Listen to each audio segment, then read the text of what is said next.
OMR sheet में कम number रंगने के बावजूद भी बच्चे का मेंस रिजल्ट में, मतलब मेंस की सूची में, मतलब मेंस के लिए वो क्वालिफाई कर जाता है। सीआईडी जो राज्य की उच्च जांच एजेंसी है, वो जेपीएससी आयोग में जो है छापेमारी करती है। ये पूरे राज्य के पीछे छात्र खड़े हैं, उधर भी बैठे हैं, और ये सोशल मीडिया पे आप देखिए तो ये ट्रेंड चल रहा है कि सीबीआई इंक्वायरी। सिर्फ मैं मांग नहीं कर रहा हूं, पूरे राज्य के छात्र मांग कर रहे हैं, सिर्फ मैं नहीं सर। भी कम नंबर लाने के बावजूद 17 या 18 उसने मात्र रंगा है, 17 और 18 आने के बावजूद भी उसका मुख्य परीक्षा में उसका सिलेक्शन हुआ है। अभय तिवारी नाम का कोई व्यक्ति है, वो टीडीपीएल एजेंसी में कार्यरत है।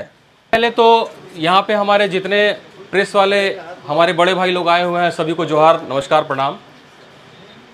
और मैं आप लोगों से ये उम्मीद करूँगा कि आज जिस महत्वपूर्ण और बहुत ही गंभीर विषय पे जो हम लोग बात रखने वाले हैं, आप उतने ही संजीदगी से इन सारी चीज़ों को झारखंड की जनता को, हमारे युवा साथी को दिखाएंगे। मैं आपसे इसी उम्मीद पे आप लोगों को आज बुलाया हूँ। आज तक मैंने कभी कोई प्रेस कॉन्फ्रेंस नहीं किया इस रांची प्रेस क्लब में।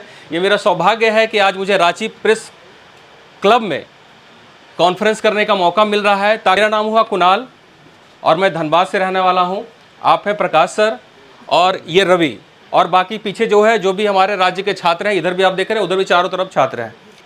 पूरा राज्य, पूरा देश कि किस तरह से, ये मैं नहीं कह रहा, ये मीडिया आप ही लोग कह रहे हैं कि किस तरह से ओएमआर शीट, जो परीक्षा का ओएमआर शीट जो होता है, ओएमआर शीट में कम नंबर रंगने के बावजूद भी बच्चे का मेंस रिजल्ट में, मतलब मेंस की सूची में, मतलब मेंस के लिए वो क्वालिफाई कर जाता है। ये एक बहुत ही गंभीर मुद्दा है राज्य के लिए, बहुत ही गंभीर। मैं कैसे, मैं इसको बताता हूं, एक्सप्लेन करता हूं। जब इसके आगे बात बढ़ती है कि आखिर ये हुआ कैसे, तब जब बहुत ज्यादा आप मीडिया बंधुओं की तरफ से दबाव बनता है सरकार की तरफ से, तब सीआईडी जो राज्य की उच्च जांच एजेंसी है, वो जेपीएससी आयोग में जो है छापेमारी करती है। और ये पहले से ही आप मीडिया बंधुओं के माध्यम से ही ये मार्केट में चल रहा था, खबर लगातार चल रही थी। हम लोगों ने भी सीआईडी को, जब जेएसएससी सीजीएल का जब मुद्दा चल रहा था, हम लोगों ने वरीय जांच एजेंसी को ये इंगित किया था कि कोई व्यक्ति, अभय तिवारी नाम का कोई व्यक्ति है, वो टीडीपीएल एजेंसी में कार्यरत है, जो जेपीएससी का सारे महत्वपूर्ण एग्जाम्स को करा रही है। कितने एग्जाम्स को करा रही है? 5-6 एग्जाम्स को करा रही है। एफआरओ वगैरह का शायद वो कराई है। जेएसएससी सीजीएल का भी जेपीएससी का 14 जेपीएससी का उसने ही कराया है। साथ ही साथ बैकलॉग परीक्षा का भी उसी ने कराया है। ठीक है।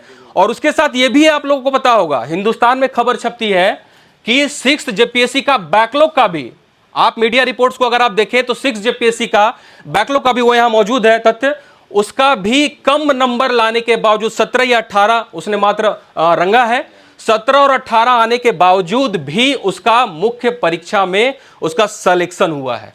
तो सोचिए ये कितना गंभीर मुद्दा है कि यानी कि इसकी गिरफ्तारी होती है, अभय तिवारी की गिरफ्तारी होती है, और जब ये जांच में सामने आता है कि ये टीडीपीएल का कर्मचारी था। एसएससी सीजीएल का जो आप बात बोल रहे हैं, सबसे पहले प्रेस कॉन्फ्रेंस ये बताने के लिए है कि राज्य में जो जांच एजेंसियां हैं, किस तरह से सरकार के दबाव में जांच एजेंसियां काम तो अच्छा करना चाहती हैं, पर किस तरह से पॉलिटिकल दबाव में चीजों को, फैक्ट्स को दबाया जाता है और केस को बिल्कुल दूसरे डायरेक्शन में घुमाया जाता है। इसलिए सर मेरा निवेदन है कि थोड़ा सा सुन ले, बहुत इंपॉर्टेंट है ये। 5 मिनटों में ये खत्म कर दूंगा जेएसएससी सीजीएल का मसला। तो जिस परीक्षा में इतनी विसंगति हो, उसके बावजूद भी इसको क्लीन चिट देना कहां से जायज है? राज्य में लाखों युवा है सर, हजारों युवा परीक्षा देते हैं, आप ये मुद्दा क्यों उठा रहे हैं? नहीं, पूरे राज्य। दूसरी सवाल है, सर, एक तरफ सरकार पे आप सवाल भी खड़े कर रहे हैं जी, दूसरी तरफ सरकार से ये भी मांग कर रहे हैं कि सीबीआई जांच हो, जी, कैसे संभव है ये बताइए। नहीं देखिए, कोई भी पहले भी इस जो हमारी व्यवस्था है, सबसे पहले तो हम मांग अपने मुख्यमंत्री से ही करेंगे। कोई भी राज्य की जनता तो डिमांड अपने मुख्यमंत्री से ही करेगी ना। जी जी, बिल्कुल सवाल खड़ा कर रहे हैं। इसी के लिए तो हाई कोर्ट में जो है, हाई कोर्ट में हम लोग गए थे, और हाई कोर्ट में हमारा जो 2 पीआईएल था, एक प्रकाश कुमार, दूसरा मनीष कुमार, उसकी डिमांड ही थी सीबीआई। लेकिन जब तक सरकार कभी खुद से, ये हर राज्य का ये आप देखा जाए सिस्टम है ये, कि राज्य कभी खुद से कभी सीबीआई इंक्वायरी नहीं देती है, लेकिन डिमांड मांगना हमारा काम है। हमें हमारे मुखिया से न्याय मांगना हमारा काम है। जब मुझे दिखता है, और ये पेपर्स बोल रहे हैं, मैं नहीं, कि जब सीआईडी जब जांच सही से नहीं कर रही है तो लोग किससे न्याय मांगेंगे? सीबीआई से तो न्याय मांगेंगे ना। और ये आप जो आरोप, और जो आप सर ये पूछे क्वेश्चन कि आप ही क्यों मुद्दा उठा रहे हैं, मैं नहीं, ये पूरे राज्य के पीछे छात्र खड़े हैं, उधर भी बैठे हैं, और ये सोशल मीडिया पे आप देखिए तो ये ट्रेंड चल रहा है कि सीबीआई इंक्वायरी, सिर्फ मैं मांग नहीं कर रहा हूं, पूरे राज्य के छात्र मांग कर रहे हैं, सिर्फ मैं नहीं सर। जी, मैं बहुत ही ऑप्टिमिस्टिक व्यक्ति हूं, बहुत ही ऑप्टिमिस्टिक। ये देना ना देना सरकार का काम है, हमारा मांग है, हमारा काम है मांगना, और उसी मंच के आप लोगों के माध्यम से मैं ये मांग रहा हूं कि सीबीआई इंक्वायरी सरकार सारे मुद्दों पे दे। जी, अगर सरकार नहीं मानेगी तो अपने तरीके से, लोकतांत्रिक तरीके से जो हमें अधिकार दिए गए हैं, आंदोलन जो कि आप देख रहे होंगे अभी दिल्ली में भी जो प्रोटेस्ट चल रहा है, जिसमें माननीय धर्मेंद्र प्रधान जी तो का इस्तीफा देना पड़ा, हम लोग इसको किसी भी पॉलिटिकल पार्टी से परे सब लोग निर्णय करके एक आंदोलन, साथ ही साथ जो न्यायिक प्रक्रिया है हम लोग उस पर आगे बढ़ेंगे।